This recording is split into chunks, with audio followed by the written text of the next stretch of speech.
एक बच्चा अंसारी गुलाम गोश्त जो स्पीच करेगा, तकरीर करेगा, पुरजोर तालियों से उनका इस्तकबाल करें। एक बहुत जाबाज मुखर्रिर है। अस्सलामु अलैकुम व रहमतुल्लाहि व बरकातुहू। आदरणीय अबू आसिम आजमी साहब, नगर सेविका रुखसाना सिद्दीकी साहिबा, तमाम शिक्षक और नगर सेवक और उपस्थित मेरे साथियों, आप सभी को मेरा प्रणाम। मेरे साथियों, सबसे पहले मैं आपका तहे दिल से हार्दिक अभिनंदन करता हूँ, क्योंकि आप आज हिम्मत जिगर दिखाकर ऐसे लोक नेता के बारे में भाषण सुनने के लिए तैयार हुए, जिस लोक नेता की अवस्था इस समाज ने बेसहारा, बेचारा, असहाय जैसी की है।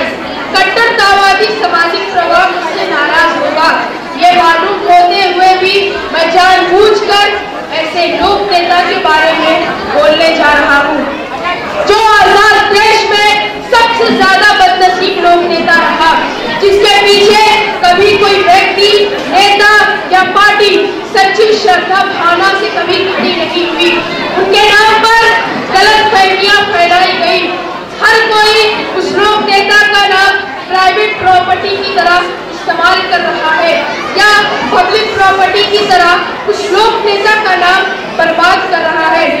जरूरत के हिसाब से उपयोग में चला रहा है उस लोक नेता का फोटो, जिस पर है 500 और 2000 रुपए के नोटों को तो प्यार से अपनाता है, लेकिन व्यक्तिगत या सामाजिक रूप से बड़ी नफरत करता है। ऐसा क्या हुआ? उस लोक नेता ने क्या किया कि हम इतनी नफरत करते हैं? उस महामानव ने लोगों को लूटा नहीं, अपने खानदान को राजनीति में आगे बढ़ाने की कोशिश नहीं की, कोई प्रॉपर्टी खड़ी नहीं की। देश आजाद होने के बाद आराम से राष्ट्रपति बन सकते थे, लेकिन उस लोक नेता ने राष्ट्रपिता बनना पसंद किया। संपूर्ण जिंदगी स्वयं व्यक्तिगत के रूप से कोई फायदा नहीं उठाया, अपने सगे बेटे को भी उठाने नहीं दिया। क्या वो उनकी गलती थी? लेकिन वो लोक नेता उस वक्त करोड़ों देशभक्तों के आंखों का तारा था। आज आजादी के 70 साल के बाद भारतीय लोगों के अंदर उस लोक नेता के बारे में आज जहर आया कहां से? इन सब बातों के मूल कारण को मैं समझता हूँ। ये मानता हूँ हम में से स्वयं घोषित महाबुद्धिमान बनते जा रहे हैं। पढ़े लिखे पर बुद्धि गंवार लोगों का अज्ञान इसका कारण हो रहा है। आसानी से स्पष्ट करने हेतु मैं आपको एक कहानी बताऊंगा। मैंने एक कहानी पढ़ी थी, वो भी जापान की। वहाँ झेक नाम का एक संप्रदाय है। वहाँ के गुरु के पास एक अमेरिकन व्यक्ति, बड़ा ज्ञानी व्यक्ति ज्ञान लेने के लिए आया। बातों बातों में झेक गुरु ने कप में चाय डालते डालते चाय लेने गया, ऐसा पूछा। अमेरिकन बोला कॉफी। झेक गुरु ने जिस कप में थोड़ी सी चाय गिरी थी उसी में कॉफी डालना शुरू किया। अमेरिकन अतिथि ने रोककर कहा, जिस कप में पहले से ही चाय हो, जिसमें पहले से ही चाय का स्वाद हो, कॉफी डालने से स्वाद कैसे आएगा? झेक गुरु मुस्कुराते हुए बोले, अच्छा वो आप समझे, नया स्वाद लेना हो तो कप को धोना होगा। यही बात ज्ञान लेते वक्त सोचनी चाहिए। वो अमेरिकन व्यक्ति समझ गया। वही बात मैं दोहराना चाहता हूँ। हमें भी यदि हमें नए विषय का या किसी भी व्यक्ति से संबोधित नया ज्ञान लेना हो तो पुराने ज्ञान, पुराने विचार, पुराने अनुभव हम उसमें मिला नहीं सकते। नए विषय को उसी की नजरिए से देखना होगा, उसी विचारधारा से परखना होगा। गांधी जी को समझना होगा तो उसी गांधीवादी विचारधारा पर चलने वाले लोगों से जानना होगा। हम गांधी जी के बारे में उनसे जानकारी इकट्ठा नहीं कर सकते। जो विरोधी विचारधारा से हो, हमारी हम उनका सुन रहे हैं, उनका पढ़ रहे हैं। जो महात्मा गांधी जी के प्रखर विरोधी हैं, वो उनके बारे में अच्छा कैसे लिख सकते हैं? जो गांधी जी से पहले से ही नफरत करते हैं, कितना भी बड़ा लेखक हो, हम उनका अंधा अनुकरण नहीं कर सकते। वैसे भी गांधी जी को समझना हो तो उनके मार्ग अपनाने वाले लोगों से समझना होगा। साफ सुथरी नजर से गांधी जी एक लोक नेता थे। पहले हम देखेंगे नेता क्या होता है। नेता वो नहीं होता जो स्वयं घोषित होता है। नेता वो भी नहीं होता जो बाप दादाओं की जागीर संभालता है।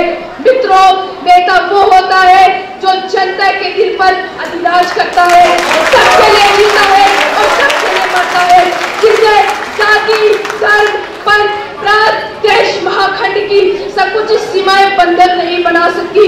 पूरा विश्व जिसे अपना मानता है, जिसके शरीर को तो मारा जा सकता है, लेकिन उनके विचार कुंदन बनकर निखरते हैं, जो युगों तक चिरंजीव रहते हैं।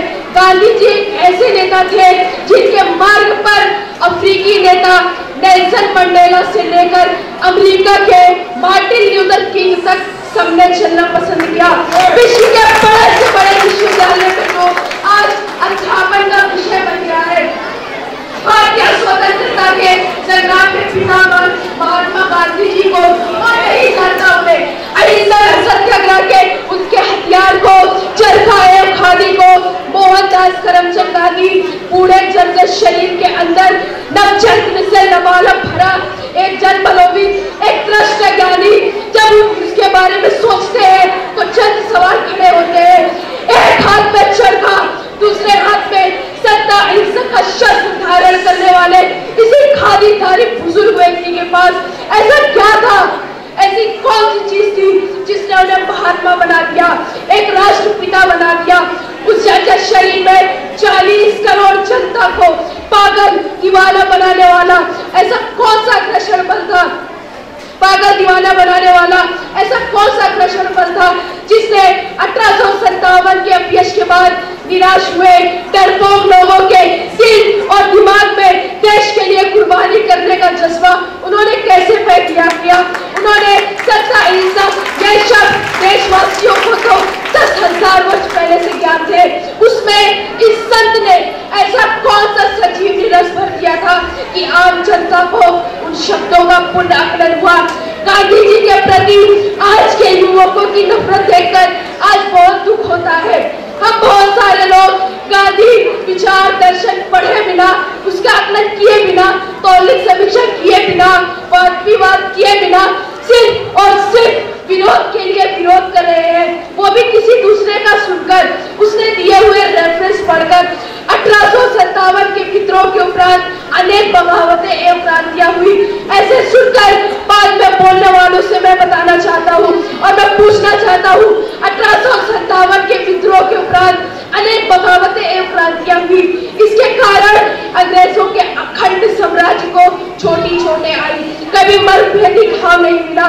उसका कारण सिर्फ यह था कि आम जनमानस देशभक्तों की भावना को समझता था, लेकिन साथ कभी नहीं देता था। का पूरी जनता एक साथ कभी खड़ी नहीं हुई।